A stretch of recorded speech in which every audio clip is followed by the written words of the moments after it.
Welcome everybody to our live webinar this evening,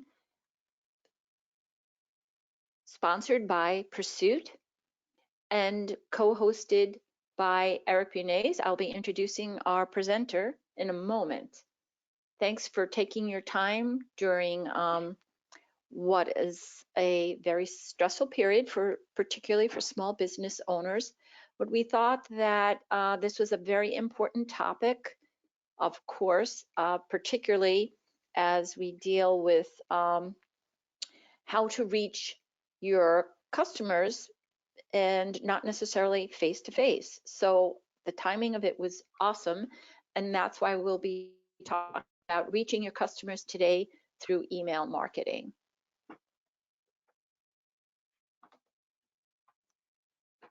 So for those of you that are not familiar with Pursuit, a little introduction.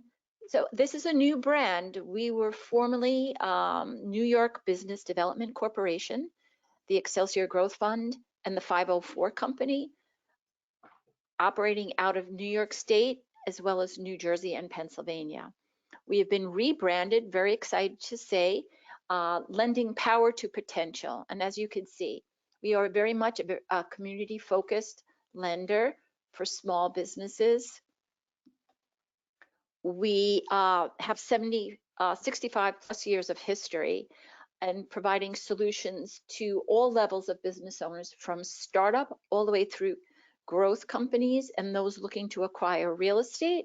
But under the Pursuit brand, now we have one path that leads to access to 15 plus loan programs. So we make it very simple to access capital. What are some other things? So in addition to the more options and more opportunities, you receive support such as these webinars or live workshops, also one-on-one guidance to small business owners. And most importantly, we are a responsible lending institution. We are a preferred lender for the SBA, and we're U.S. Treasury certified as a community development financial institution. Okay, so jumping right into the materials, a little bit of housekeeping. Everyone in attendance right now is on mute.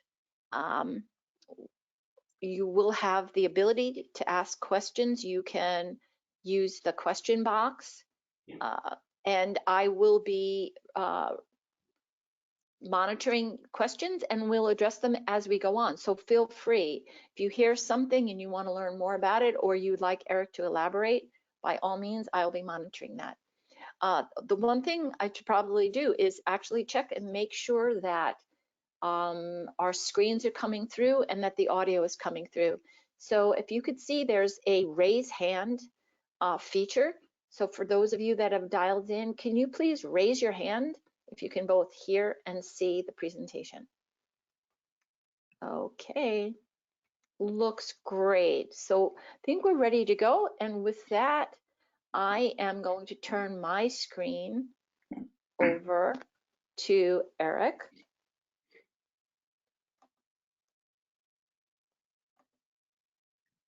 And he will move with the introductions to Endorphin Advisors. Thanks, Eric, for joining us tonight. Thank you, Carol. Hope everybody can see my screen here. Can you see it, Carol? I can. Yep. Oh. Are you at full screen? As far as I know, yes. Okay, great. So okay. So just real quick before we get into this, and I do think this is a really timely topic because you know you know, now we're all forced to be digital, and you know, everybody is turning to their email, to webinars, to social media to communicate, just fundamentally communicate, and not even just to try and do business. But through this crazy coronavirus episode we're having, so I think this is a really good topic because we should learn how to do this and learn how to do it well. And there's an awful lot of nuance in email marketing. And one of the things that we talk about a lot is sort of the 4 pillars of marketing is a website, social media, email, and video marketing is becoming sort of a 4th separate thing. So it's still a critical element of everybody's marketing, or should be. Great. So okay, there we go. So just quickly, why am I the guy up here talking? So I am I'm the president of Endorphin Advisors. We've been around for about over 15 years now. We're a digital marketing company, but I'm also a longtime partner of Constant Contact, who you have probably heard of. They're the leading digital marketing, email marketing platform. And so for for over almost 10 years now, I've been teaching classes for Constant Contact as Constant Contact, and around email and social and digital marketing. So I've been doing this for a long time. I do this even during my day job, which is running Endorphin Advisors. And again, we kind of focus on all of the digital things. And as you know, probably, that digital marketing is quite a challenge because there's so many tools and so many people doing it that it's quite challenging to be very effective. So this is kind of what we do. Let's hop into the material and just to talk quick about sort of email and sort of where it is today and why you really should pay a close attention to this and pay attention to this as one of your key pillars of your marketing. So the #1 app on cell phones is the email. So most people, especially people that are working for bigger businesses, they all have a cell phone and they're running around with it, and they're getting email, sending email, they're texting, and maybe they're making a few phone calls. So it's one of those critical things.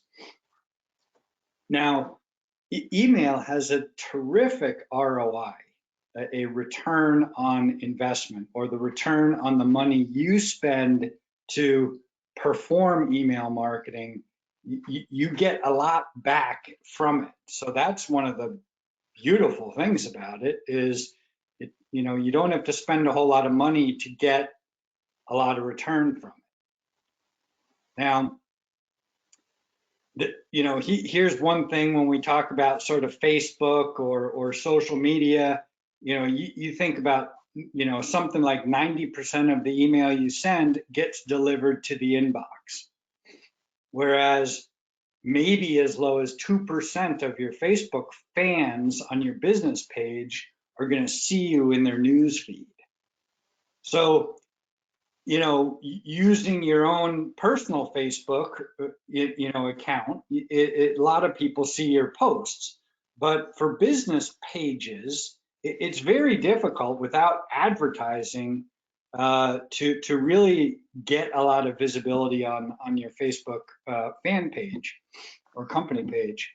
So, right there, it says, well, we probably should be on email, getting a lot more done. So I've got a lot more data here. I won't necessarily go through it all, but I did want to, there's a lot of meat in this presentation, and I will send this to Carol, and we'll send a link to this uh, so that you can look at this after the presentation. But um, so there is a lot of data that supports what we're saying. I'm not making this up, I promise. You know, if you look at the point number 2 here, you're 6 times more likely to get a click through, you know, somebody clicking on something in an email than from like a tweet. Okay. Email is 40 times more effective at acquiring new customers than Facebook or Twitter. So you can see, and if you look down here, you can see there's an enormous amount of data that shows that email is very, very effective. And you know, especially if you're trying to get into you know, businesses, or if you're trying to get into you know, perhaps more affluent or professional type markets, those people all have email. Okay. Um, so so hopefully you've sort of said, okay, we should probably do a little email marketing. Now, how do we want to get started with this? So thinking about this is, let's think about sort of the 5 steps or 5 keys here. Is, you know, we want to plan for our success. We want to plan a little bit about how this is going to work. And so this means that we want to look forward throughout maybe the 6 months or 12-month period and say, what are some of the big things that are going to come up for our type of customers, and how can we then you present something to them that'll be of interest. That number 2 is we want to design an email for today's audience. And what that means is we want to design emails that don't have too much text, have really good, attractive pictures, images, and, you know, have nice buttons that people can push to, you know, make something happen, right? Number 3 is we want to create emails to drive action. And I'm going to talk about that in quite a bit in a few minutes. But, you know, sometimes we want to just send emails out that say, you know, here's some of the information about us, or here's something that, you know, about our industry, or here's a kind of a how-to thing.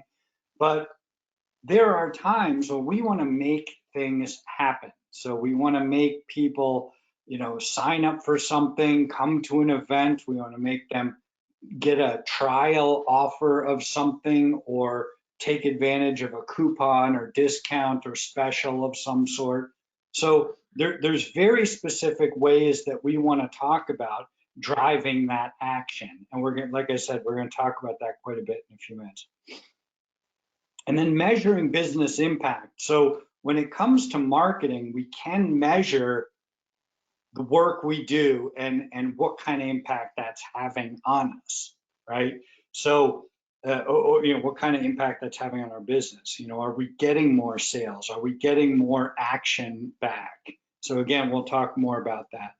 And then we want to think about growing our list, our email contact list, to grow our business. So it's kind of an ongoing process of growing your list and keeping your list updated with, you know, on a regular basis, so that you're continuing to reach out to those people that you're coming into contact. And we'll talk quite a bit about that as well.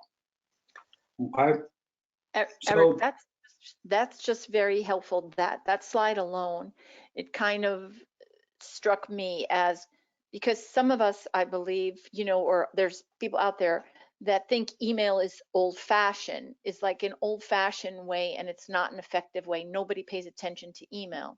But what you're stressing here is you're talking about bringing email into the modern day, you know, to current, like up to the minute, and that mhm. can be done. Yeah, I see. Mm-hmm. Absolutely, and I'll continue to reinforce that throughout this. There's a number of items that you'll see that will continue to support that. So, and I think one of the point there is, and here too, is, I have been working very closely with email marketing and customers, and I hear over and over again, well, I have a very small list. I think I have 20 emails or 50 emails, or I'm not going to start that. Each single email is a potential customer. And so if you think about what does the lifetime value of a single customer mean to your business? And so you might have a customer for 5 years or 10 years, right? So over 10 years, how much do they spend with you? Right? So that would be, or longer, right? But if it's average of 10 years, and then they spend, $200 a year or $1,000 a year, whatever the number is, that's the lifetime value of a client. So every one single email is really worth that number, $10,000 or more. Mm-hmm. So because you just never know where your next customer is going to come from. So even if you have a very small list, that's fine. And you should start, because people share emails, and they do this to support the people they like and the businesses they like. So very important. So here are a few tips to help you build your list. Now, this guide on the right, when we send this to you, there's a link, or if you just click on the book itself, you can download this book from Constant Contact. It's a small book, so don't get overwhelmed. But a guide to kind of review these points and a few more of how to collect email addresses. But for people that are small or new businesses, or not doing any email marketing, if you just look at the first couple of bullets, you could say, okay, well, we want to ask for emails from in-person visitors and all our new customers, right? So you just want to sort of incorporate that into the general process of, when you meet somebody, or when somebody calls to ask about something, or new customers come in. That should be one of the pieces of information you collect. Maybe you have a physical sign-up sheet at the front desk if you have that kind of business. Collect email addresses during sales transactions, and then they start to get more sort of sophisticated as you go down the list. But so getting down to even like the second to last one is create landing pages with offers. So for the more advanced marketers, if you create a special offer of some type, and you create a landing page off of your website that you are sending people to, where they can give their contact information and then get this special offer. So make sure you collect your email address on that landing page before they can get that offer. So that's a little bit more of a sophisticated kind of thing. So, and by offer, you like it could be a coupon or something like that, a sale, or something to that effect, a free something. Mm-hmm. Yeah, and so, a lot of people, when they're on the web, they're looking to learn something, right? So, for example, you might be a lawn mowing company, landscape company kind of thing, and I might, one of your offers might be, here's 10 tips to keep your lawn green in the spring, something like that. So if you create a nice document, and you make it look pretty and all this sort of stuff, and some really good information in there, and you offer that as something, hey, it's a free download on this, and you kind of, promote it as something, it's free, you could get it, I might do that because I want to, I have a lawn, I want to make sure it's green, and so I might do that. But you say, well, it's free, but I do want to get your name and your email address. And so what the website visitor is doing then is they say, okay, well, how much do I want that free thing because in exchange for my email address, right? But if you make that offer really compelling, then they'll give you their email address. So something to think about, but those are a couple of ways, ideas to try and build up your email list. Nice. Mm-hmm. Okay, so let's move on to sort of content. Okay, so or pie in this situation. So we want to when we think about sort of the content, which is very much a marketing word, but what do we include in our emails or in our social media or on our website? Is we should think about it as 80% is valuable content and 20% is promotion of our business. Okay, so 80% is talking about, why you're a good landscaper, tips about landscaping, um, you know, uh, names of clients or customers that use you, or, things like that. So, and then 20% should be the promotion part. If you sign up now, you'll get a free something or whatever, right? So that's kind of a good rule of thumb to think about. You don't want to miss the opportunity to offer some sort of special promotion, because people like specials. They like to have, a buy one, get one free, or, hey, I got 50% off this deal. I feel good about that. So they like those kinds of specials. Plus you want to get people to try your product or service at low risk. But you can't do that all the time. So you want to just provide, this valuable content, and then people will kind of learn, oh, well, they really know what they're talking about. And wow, they give away a lot of information.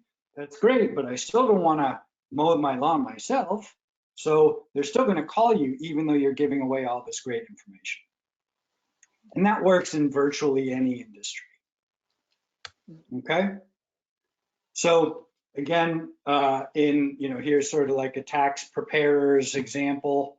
For the content, it's like 3 common mistakes on your taxes, right? And then, the promotion part is, let us do your taxes or something like that. So, but that's really important to kind of think about in terms of the balance of your content. So how do you come up with content? It's quite easy if you think about it from the perspective of every customer of yours asks questions. They say, how do you do this? How do you treat this situation? How much does it cost? Who uses your services? All these kinds of things and more. And so those kinds of questions you can turn those right into content, because you know that if one of your customers is asking, there's probably other customers that are having the same question. So if you go ahead and address that, then people are already kind of helping themselves down through the sales funnel, if you will, and already convincing themselves that, hey, you're the company for me. Okay, so that's a really good thing to keep in mind. And Eric, just to clarification, because that word content, I think of content is related to a website or content is related to a video.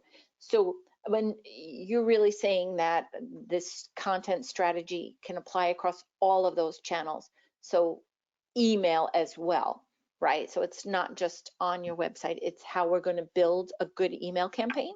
Is that? Yeah, that's like I said, I think content is kind of a marketer's term because we say content and it really includes anything that you want to say about your business.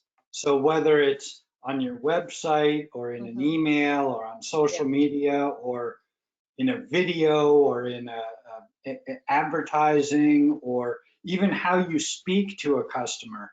All of that is sort of content that is, you can design and write and, or film or photograph and use that to communicate with your customer. So we kind of lump that into content. Got it. Mm-hmm. Okay. So as you all probably know from your inbox in your email inbox, there's really two things that sort of give you that you just use to make the decision of whether you're going to open and read an email. So one is the name that you see, who is the email from, and the second one is the subject line. So what subject line do we use to get people to open our email? So here's 3 really good tips. You want to keep it short, so 5 to 8 words long. Include numbers if you can, and that means that things like 50% discount or 7 tips to a green lawn or 4 ways that we're better than everybody else. That not exactly, but you see what I'm saying is the numbers lends specificity, right? Mm-hmm. And so that leads to the lists. And if you can providing your content or your stories, your blog articles, or your information in your email, if it's in a numbered list, people are more likely to read it. Because if I see a list that says 3 top ways to make a green lawn in the spring, I think to myself, 3 ways, how hard is that? I can remember that and I can read that pretty quickly. So I'll read it. But if you say, 47 ways, I'm right away, I'm going to go, well, that's too many. I don't have time for that. So, but using numbers is really good. And then the other thing is talking about sort of like encourage action of some sort, right? So thinking about, like act now or, do something today or,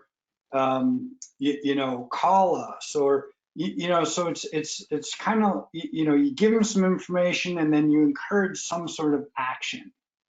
And so those are a couple of good tips in terms of your subject line, because the subject line is very, very important. And, if they don't click the email to open it, then they'll never see the good content inside. So you got to get people to open your email in the first place. So one quick tip here that I did want to get to was when you're thinking about creating stuff, you don't necessarily have to do this all yourself, right? People get kind of overwhelmed. How can I possibly create all this? But there's lots of strategies you can use to create content from other sources. So you can share industry news, you can interview a special guest or an industry expert or somebody like that.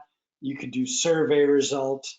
There's lots of different creative ways to use other content, and that kind of helps your you know, your ability to create good emails and that kind of thing. So That's when I good. say Eric, share that industry that's a news, good point. Yeah, that's a great point because, right, you don't want to we don't want to be freaking out on business owners, you know, taking on like an entirely second job in creating content. There's a lot of shortcuts, right, to yeah, accessing that information. Mhm. exactly. So, you know, if you're like a good example would be if you're a accounting professional, like that we had in the previous example, you know, if you publish an article or a link to an article that is from the IRS about, you know, a new rule, then you're not even saying that you wrote this. You're just saying, here's something from the IRS that I think you should know. Then it still helps you because you brought that news to somebody. So that's the way to think about it. So using other resources like this is good. Plus, it just makes your information, your content more varied and more interesting. Okay. I have a couple of quick things because we're kind of running out of time, but we do want to make sure that our emails and websites and all this stuff looks like you. So we want to make sure we have consistent branding. We want to make it engaging. So good engaging colors and emails or images or videos, that kind of thing. We really want to make sure it's mobile. As with our websites, we want to make sure that everything is mobile friendly because that's how most people are probably going to open your email. So now we'll talk a little bit about call to action. This is that 20% piece. Man, that pie looks good. Think about the call to action in an email. So call to action is an important element of anything in your digital marketing, whether it's you're writing a blog article or you have an email that you're sending out, is what do you want the people to do after they read the email? What do you want them to do? Okay, so here's a tip, a button. This is a study from that Constant Contact did. A button creates a 45% boost in clicks, right? So it's easy for people to go, oh, that's what I should do, right? So people go, oh, okay, that's what I should do. I should click this button. So that's a good tip. This is just showing that you shouldn't have a whole lot of text on the left like that because nobody's going to read that. On the right is a lot better, fewer text, and easy button of ask us now or ask us how. Okay, That's so Eric, this is a perfect example of like the old school that I'm thinking that, right, your inbox is full of, on the left, a bunch of yep, emails and you just look at it. It could be the most important thing in the world, but you just don't have the energy to click on it.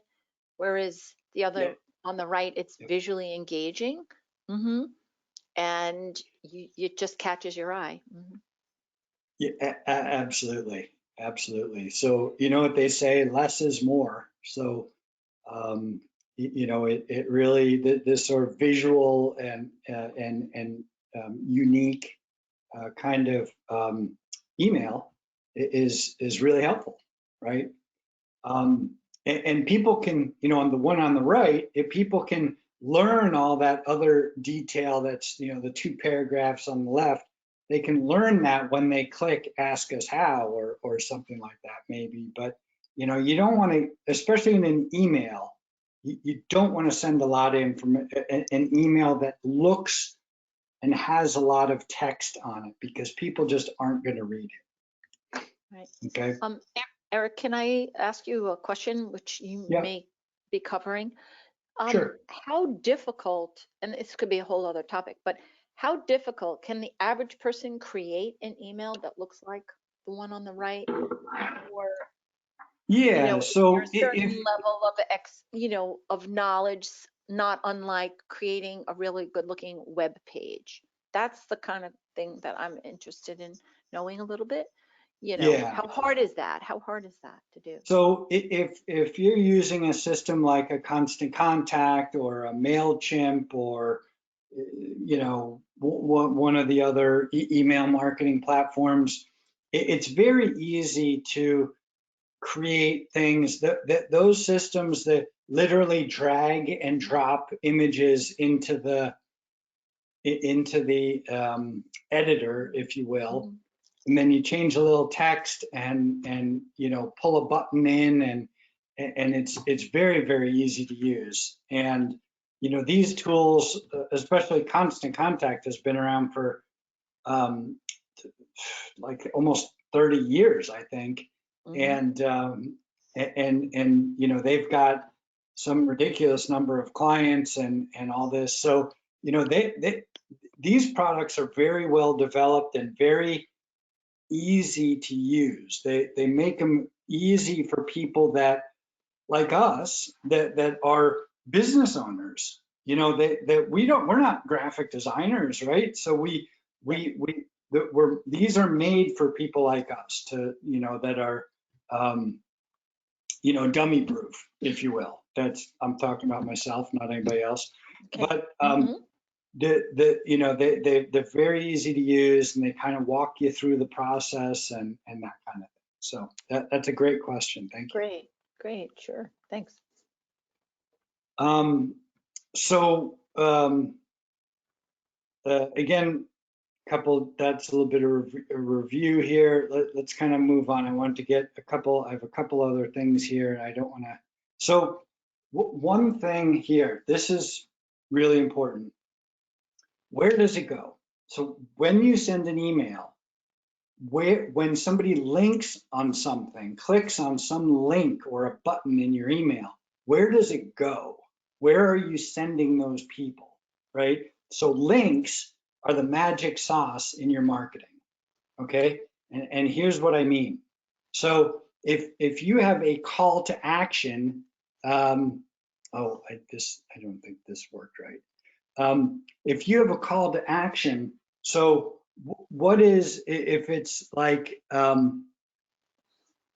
we want to, we want to have a survey, um, or perhaps we want it to go to a form to sign up. So if it says, here, this is for our winter gala, then sign up now, and it should go to this kind of thing, right? Where people can sign up and pay online, right?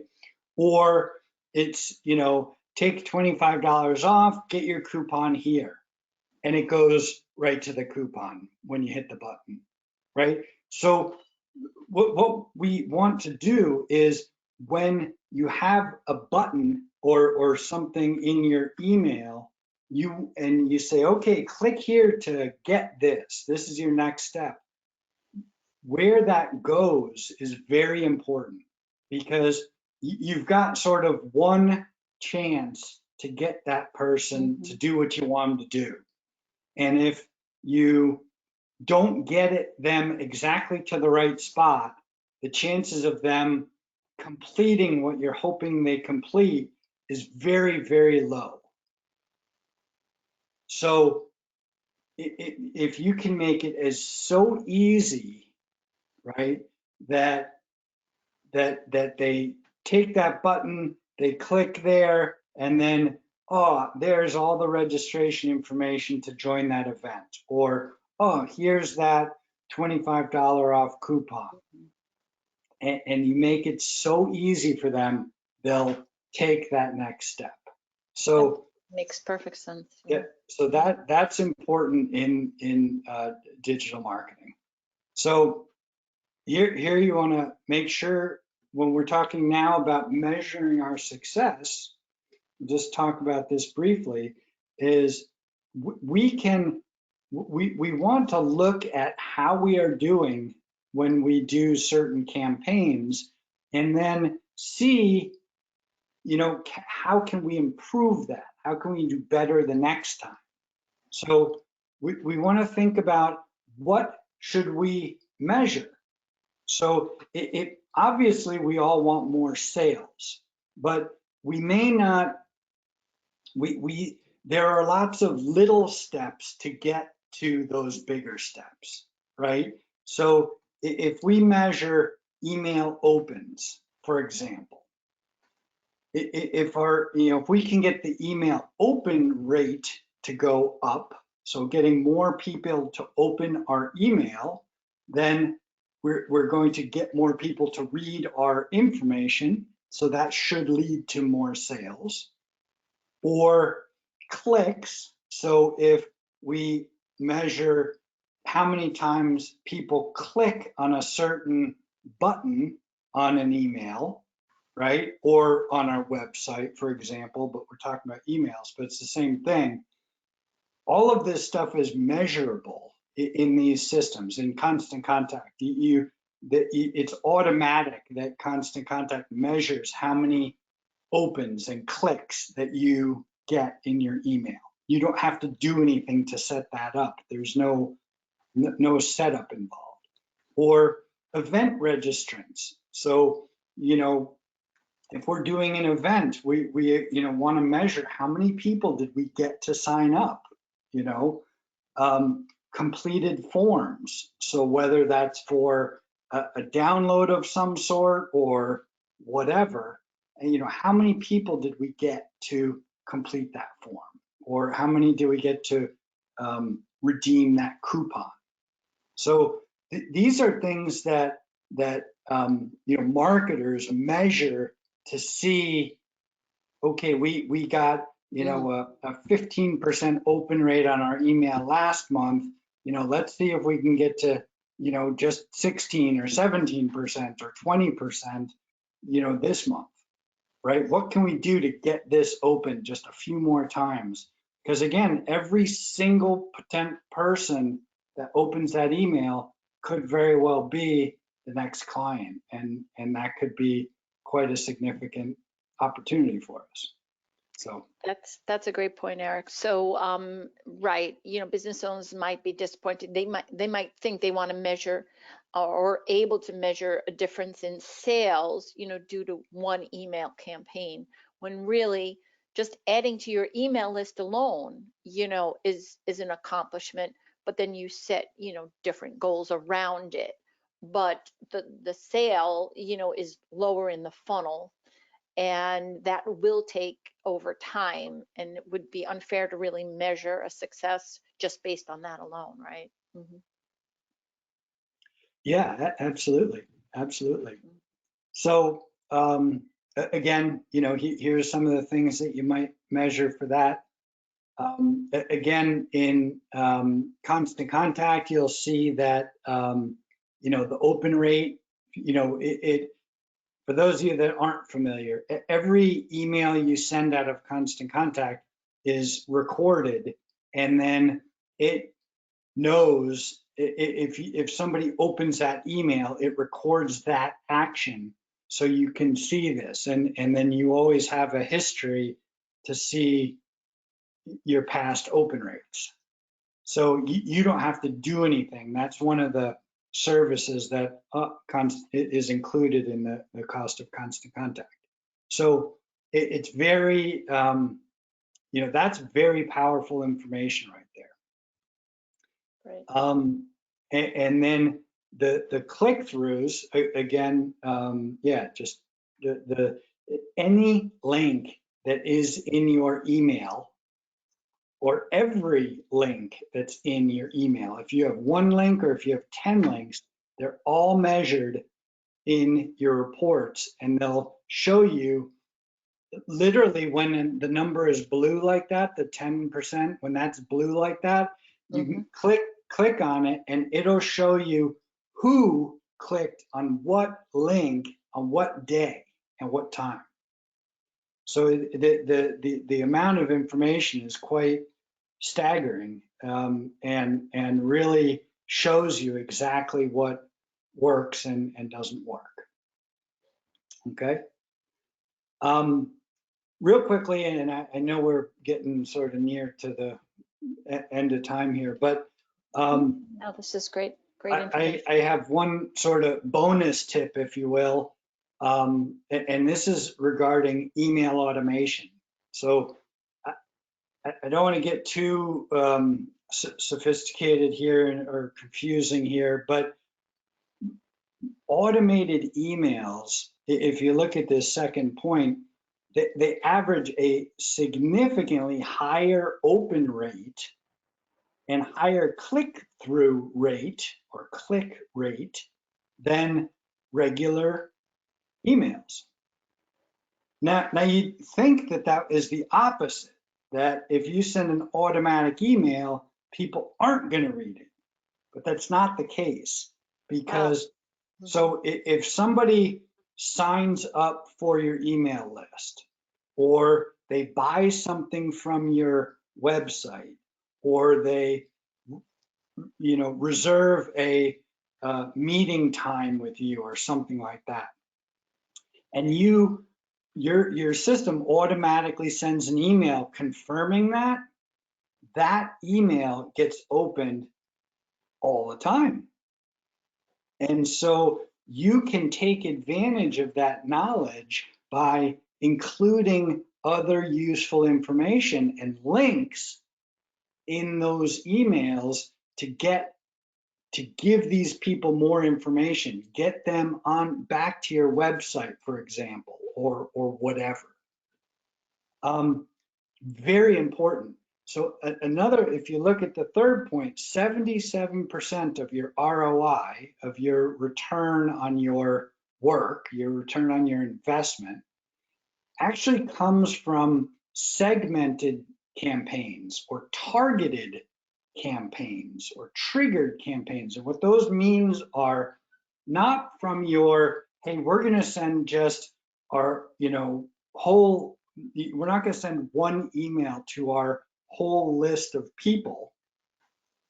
We're going to send a specific email with very specific content or offers to a very targeted group of people.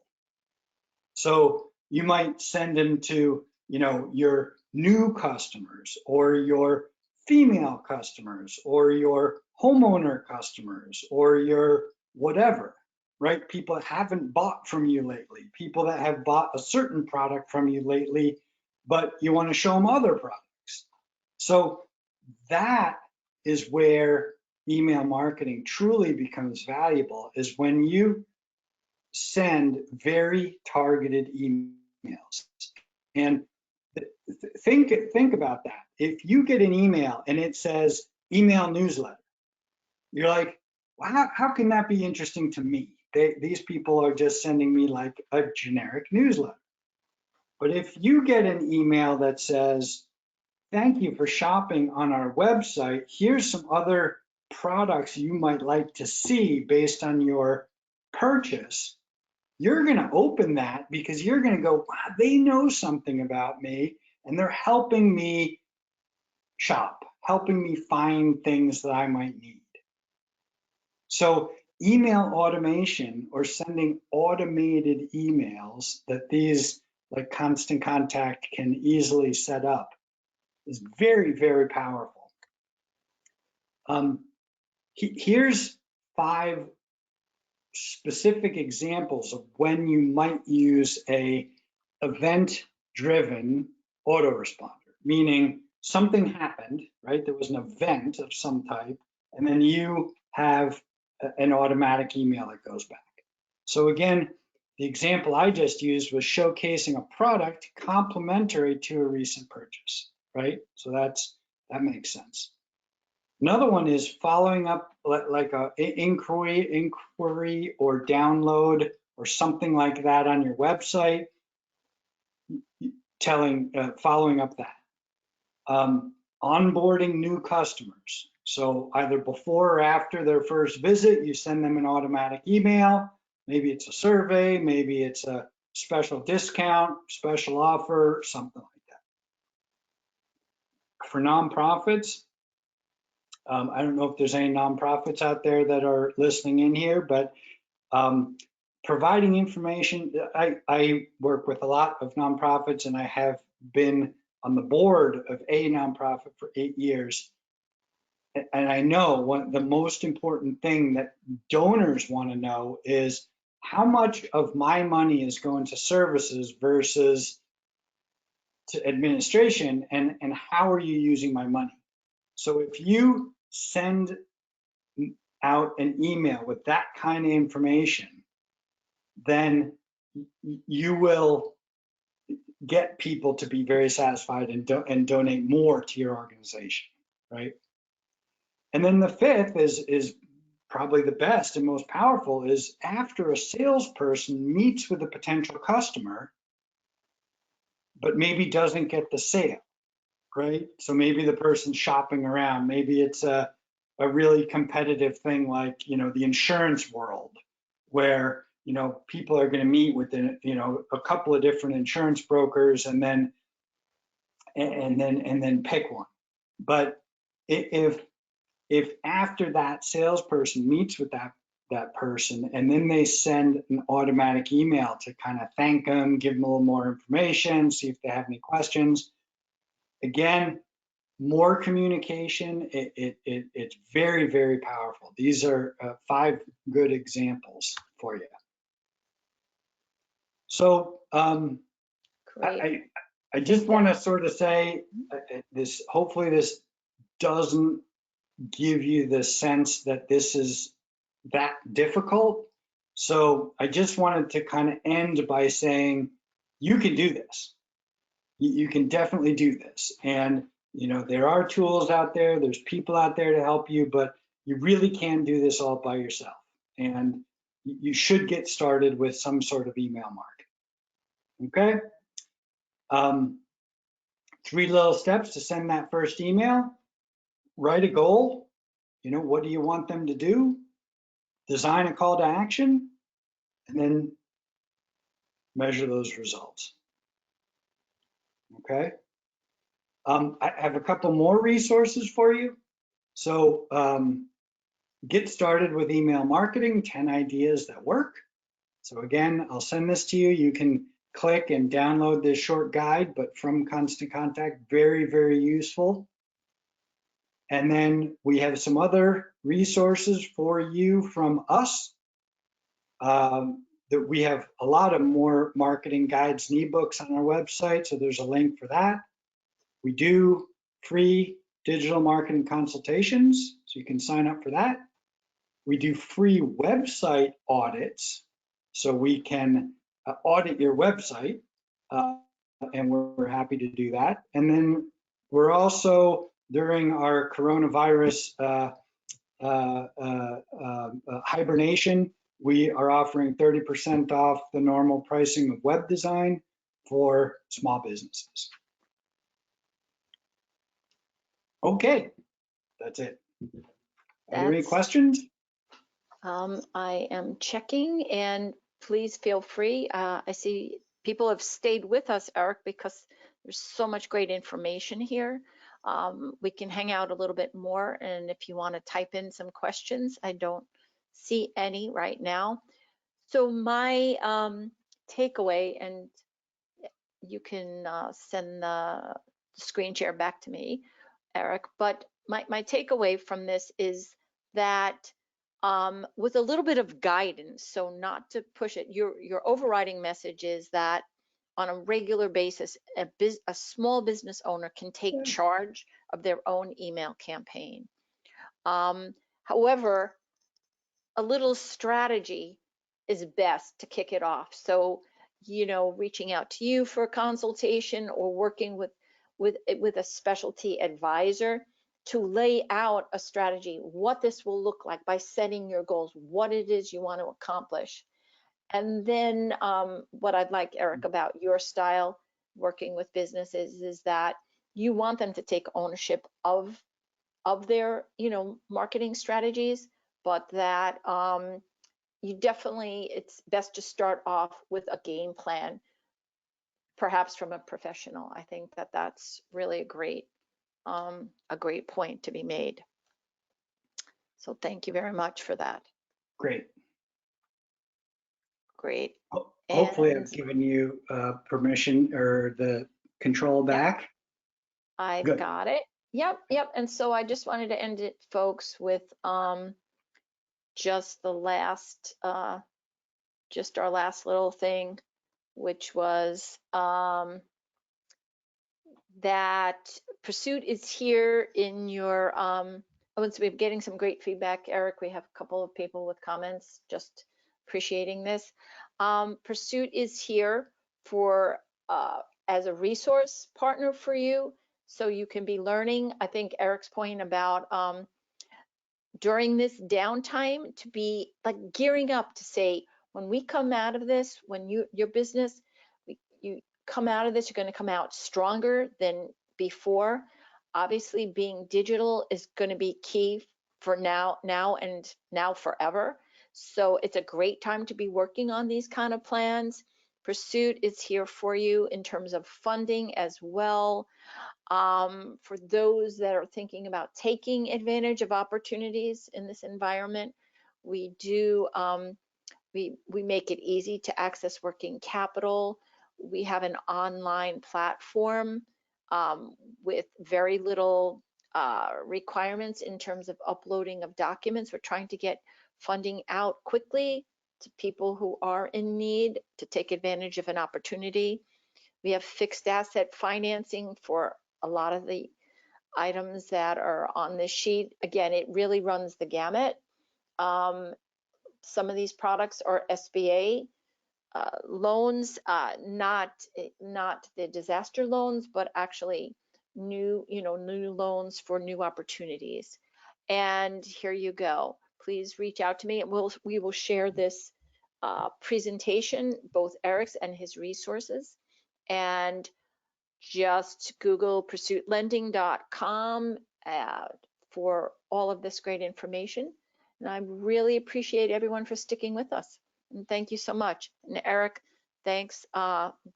Great information. And please reach out to Eric with any questions. So thanks, everybody.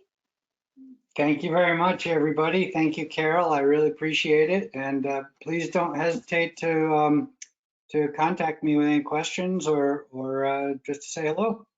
Thank you. Great. And be well, everybody. Thanks. Take care. Bye-bye.